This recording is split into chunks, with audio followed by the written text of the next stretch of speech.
Hey everybody, my name is Jim Farmer. I'm the festival director of Out on Film, Atlanta's LGBTQ film festival. I'm also an arts reporter for Georgia Voice here in town in Atlanta. The documentary Baloney tells the story of San Francisco's beloved Gay All Male Revue of the same name, which has been delighting audiences in recent years with live performances that lovingly investigate the larger world of gay and queer men's experiences. It is available on demand June 7th. I am so happy to have some people subjects from the film today. We have the director of the film, Joshua Guerci. We have Baloney creator, Michael Phillis, and we have one of the members of Baloney, we have Will Tantra. Thank you all for joining me today. Thank you so much for having us. Sure, Thank you. I really enjoyed this documentary, so thank you all for making it. I guess I just want to start at the beginning. Michael, can you just tell me a little bit? I mean, obviously I've seen the documentary, but just tell me a little bit about the beginning of Baloney and creating it and sticking it out all these years. Yeah, my partner Rory Davis and I started Baloney about 8 years ago now. He's a choreographer, I'm a director. We had been doing drag numbers for years in the San Francisco drag scene, working with a lot of folks, both local famous and internationally famous from Drag Race show.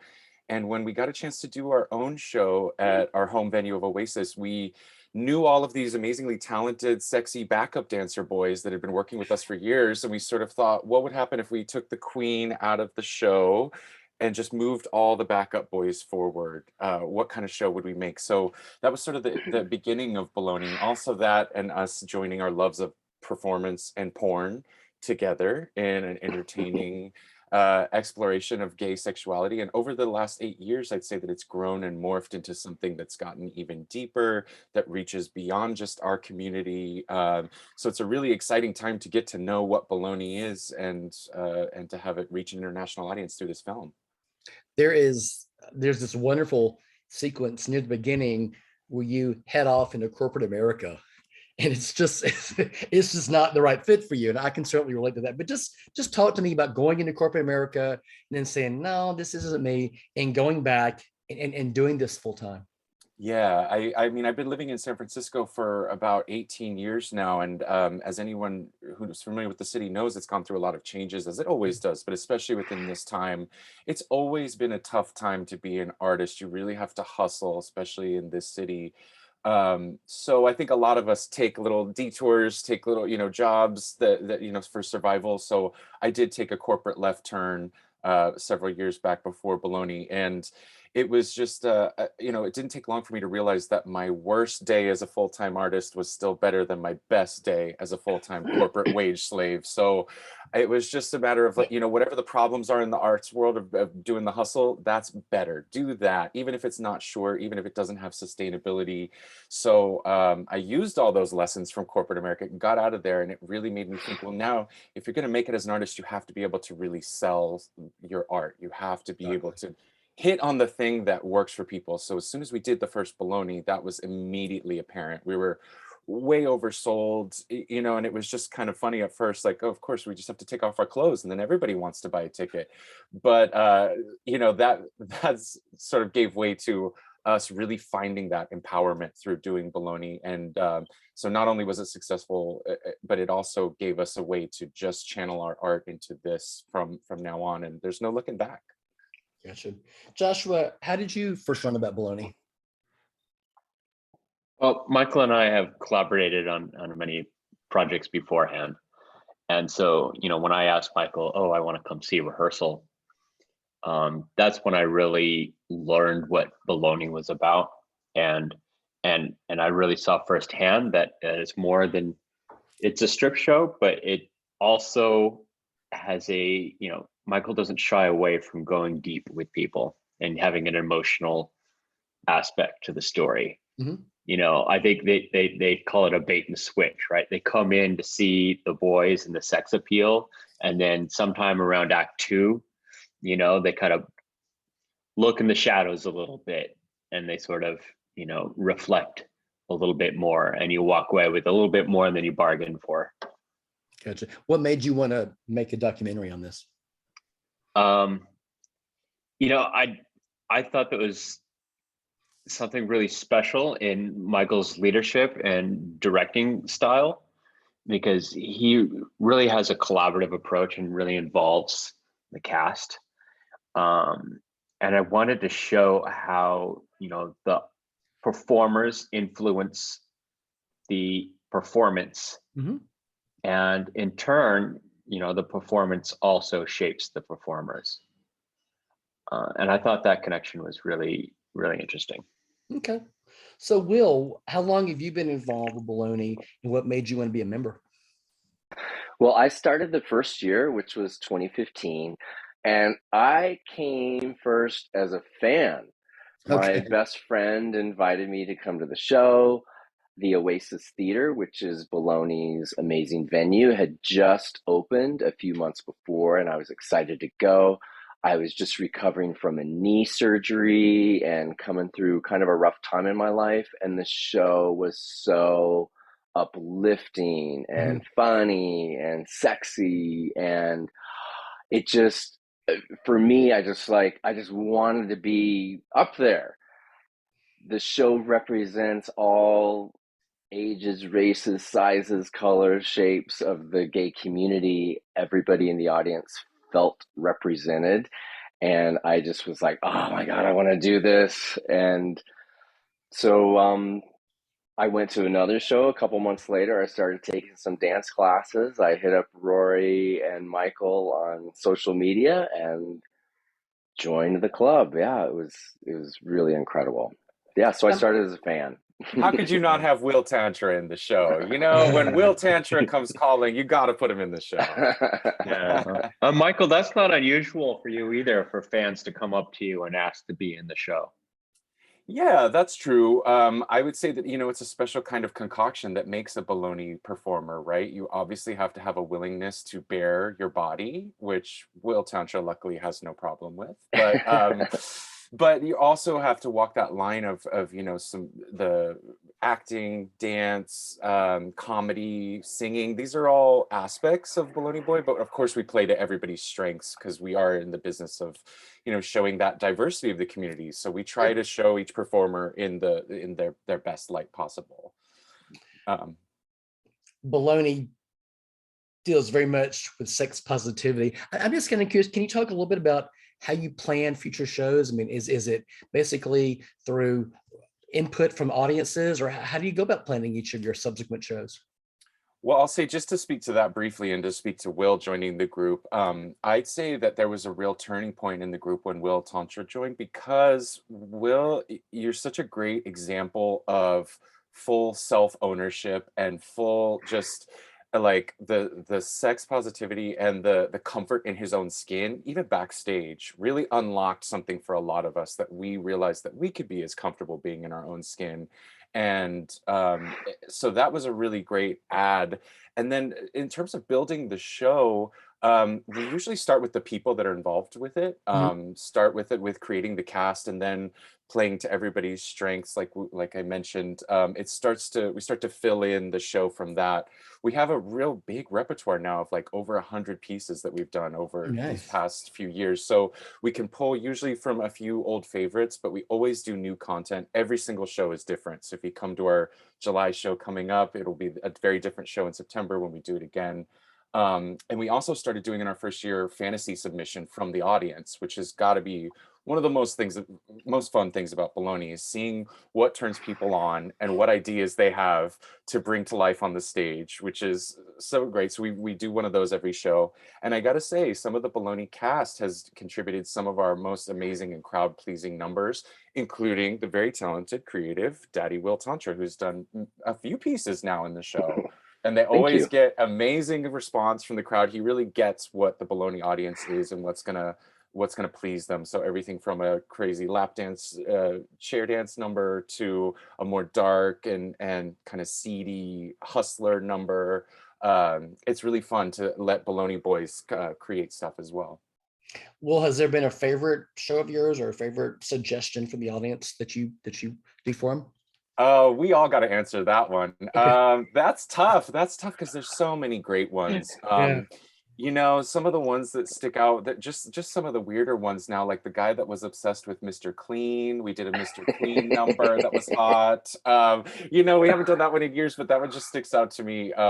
We have a great elevator number. That's one of our classic first ever, you know, we've been in that one, Daddy. Yeah, Water but sports. water sports, yes. So that's one of our biggest ones now is our water sports number has morphed into now a tradition that we have a splash zone in the show where if you sit up close, you are going to get wet. We will find a way to pee on you. So, you know, quote unquote. So that's one of my favorite, and the audience's favorite things is to see how they're going to get wet in every show. What about you, Daddy? Well, Oh, that was my favorite. The water sports. I shouted it out. Like, don't forget yes. the water sports. I love it.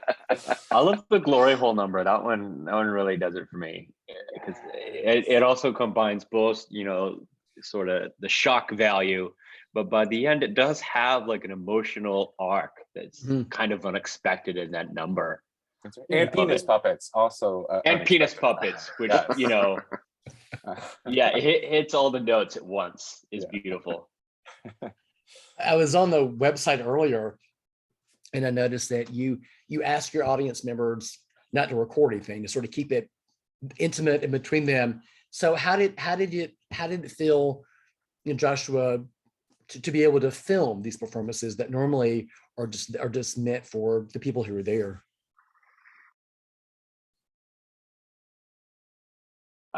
I just asked. Okay.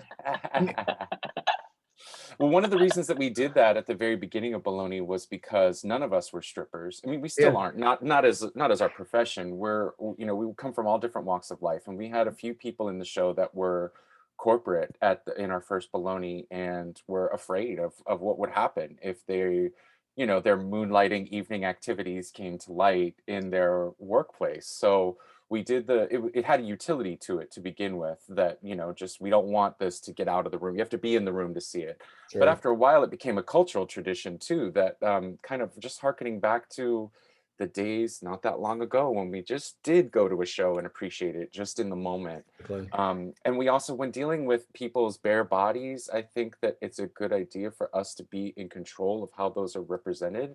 Mhm. We're totally fine and comfortable doing it on stage, but in terms of images living beyond that, we really wanted to make sure that that was done in a safe and responsible way. So having Joshua be the one that took care of the filming of it, we had that trust built in from our years of working together. And he very quickly made his own forms of trust with the cast members as well. And I think that's why in the documentary, we really opened up to him. That and 3 years of documenting the show, you know, Joshua and his crew were just part of the deal, you know, by a certain point. So it made it so that we could take something that was uncomfortable and make it completely safe and comfortable by having just one camera in the audience. And it was Okay. Joshua. You segued sort of into my next question. I wanted to ask you, Joshua, when did you film this, and how did COVID affect your filming or production of the film? The majority of the film was completed before COVID. Okay. But we did continue doing a little bit. I think that the segment with Joe was one of the last segments, and then obviously the car washes where you see the masks. Yeah, filming started in like 2017 was, I think, the first rehearsal that I filmed. And I just, you know, filmed whenever it worked out for myself or Michael or any of the guys, you know, when I came to their house and I filmed them there. By the time COVID hit, thankfully I was done with most of it. Okay. And I was just editing through that duration. But by the you know, when we're almost done with the film, we realized that we did need to have a sort of a coda. Okay. And we went back to the Oasis to film the car wash, just because, you know, the arc there is that it's about, you know, preserving our queer spaces, which is such an important part of the film and, you know, the ethos of Baloney. Will and Michael, as artists, how did COVID affect you the last 2.5 years? Take it Well, away, Will. for me, I'm an actor and a dancer, but my main work is as a sex worker, massage therapist, and I teach practical sex education and tantra education. And all of that was in person, hands-on, very, very intimate. Yeah. And so COVID shut me down Jeez. completely. Then there were no shows, nothing going on, barely could do a dance class. Things were kind of moving online. And so I took a pivot because I had been visualizing, creating online videos to represent the in-person work I was doing. So I launched a company over COVID, and now I produce explicit sex and tantra education videos. But now I'm taking dancing again, and shows are back, and things are very lively. But as far as making money goes, I had to move from in person kissing, sucking, making love. I don't know if you can cuss on this show. to to just everything being on film and through the computer and no touching. So it was huge.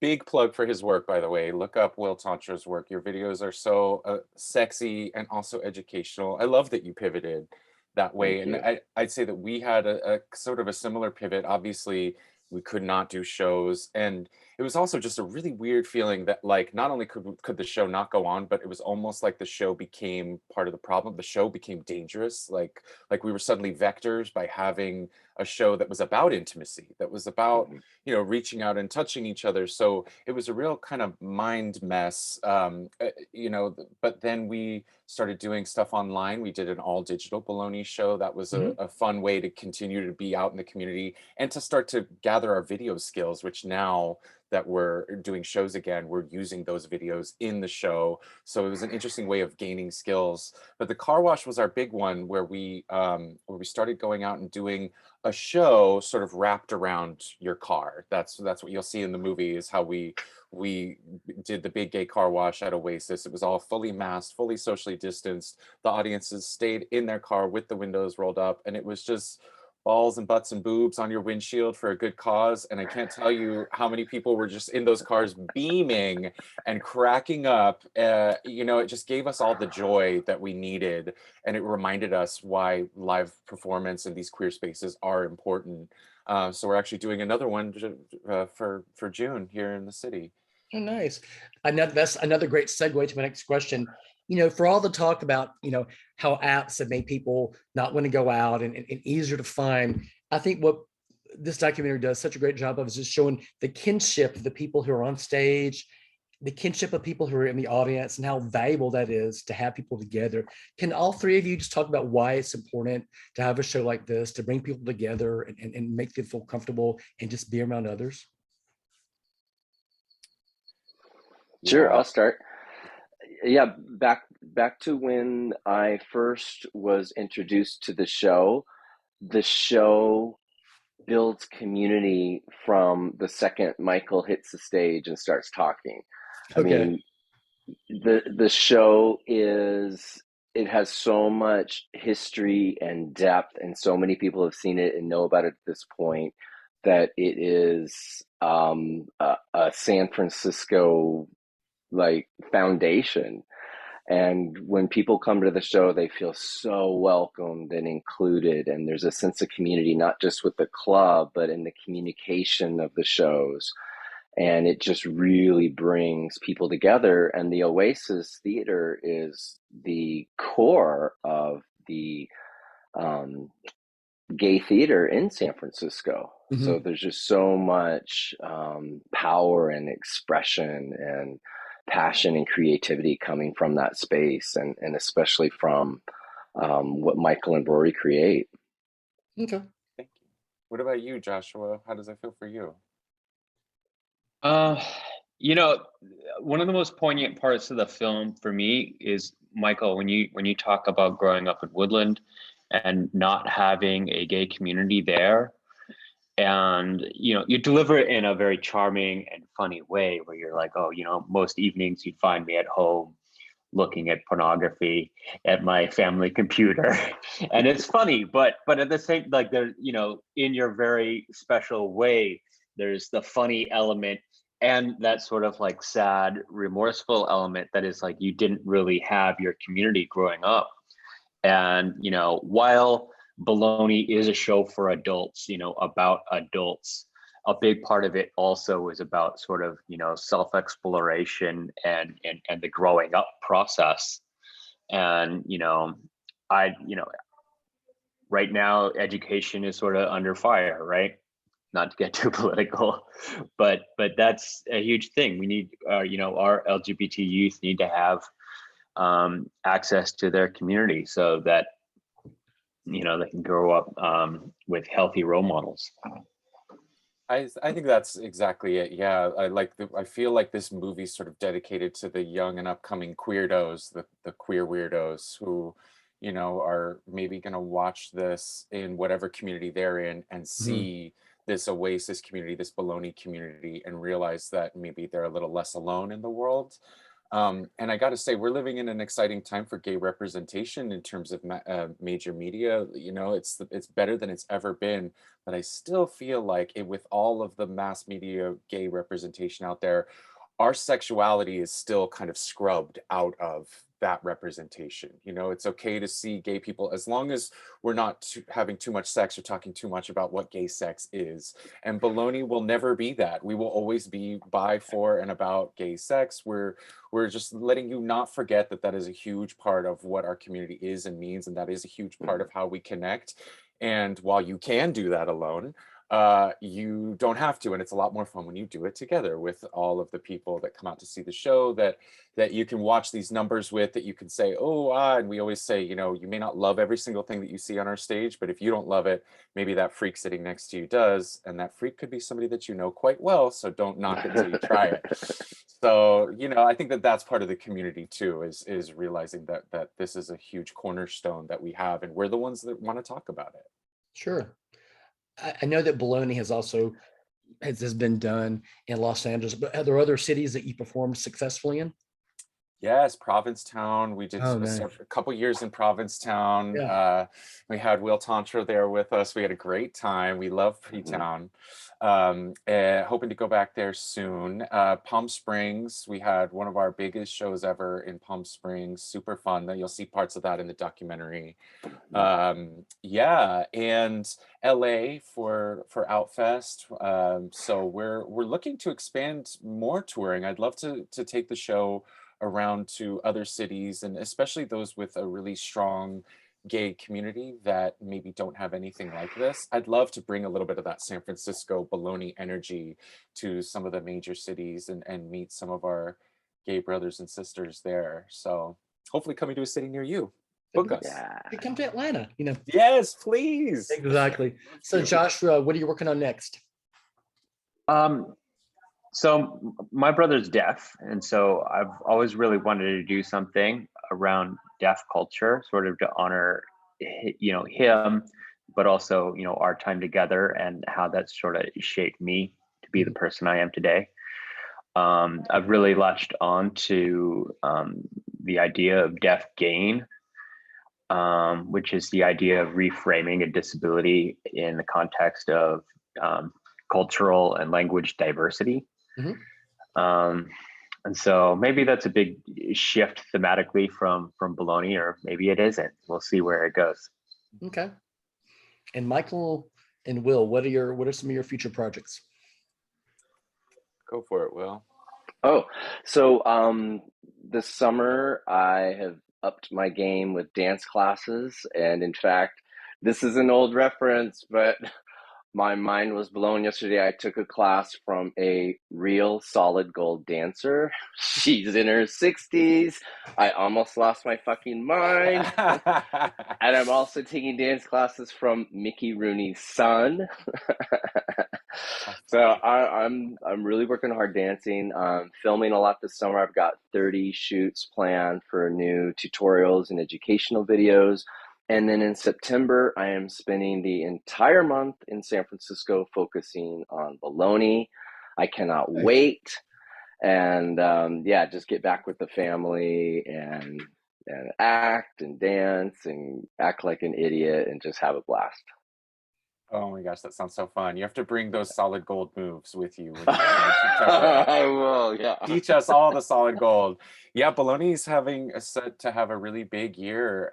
We're doing 5 shows this year at Oasis. So we've finished 2. We're about to go into our 3rd one in July from the 7th to the 16th. So if you're in San Francisco or know anybody there, please invite them. We'll be back in September for the show that Will Tantra will be joining us for, which is our annual Folsom show, which is a little bit darker, a little bit kinkier, a little bit seedier. So of course Will's going to be there. And then we do our annual New Year's show. The one I'm especially excited about this year is a brand new one that we're doing in October, which we haven't really announced yet locally. So I'll give you the little tease here on this show. But we're doing our first ever immersive event at this huge venue in the city, converted church. And we're doing sort of a play on Sleep No More, if you're familiar with that, and the Kubrick movie Eyes Wide Shut. We're doing a show called Thighs Wide Shut, and it's a baloney themed fun mystery. Come in and be immersed in the experience. That's in mid-October here in the city. So lots of big stuff coming from Baloney this year. That sounds like a lot of fun. The documentary Baloney, after a very successful film festival run last year, it will be available June 7th on video on demand. It's highly entertaining. It's very much worth seeing. Thank you, Joshua. Thank you, Michael. Thank you, Will, for talking to me today. And please check out Baloney when you get a chance. Thank you, Jam. Thanks so much. Cheers. Thank you.